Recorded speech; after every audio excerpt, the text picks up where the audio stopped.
India versus Bangladesh Champion Trophy start 20 February 2025. Team India final squad. Number 1 Virat Kohli बल्लेबाज. Number 2 Rohit Sharma बल्लेबाज. Number 3 Shubman Gill बल्लेबाज. Number 4 Rishabh Pant wicketkeeper बल्लेबाज.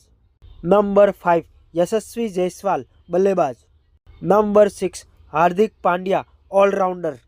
Number 7 Axar Patel allrounder. Number 8 Washington Sundar allrounder. Number 9 KL Rahul बल्लेबाज. Number 10 Tilak Varma बल्लेबाज. Number 11 Arshdeep Singh medium fast bowler. Number 12 Varun Chakravarthy spin bowler. Number 13 Mohammed Siraj medium fast bowler. Number 14 Mohammed Shami medium fast bowler. Number 15 Jasprit Bumrah fast bowler.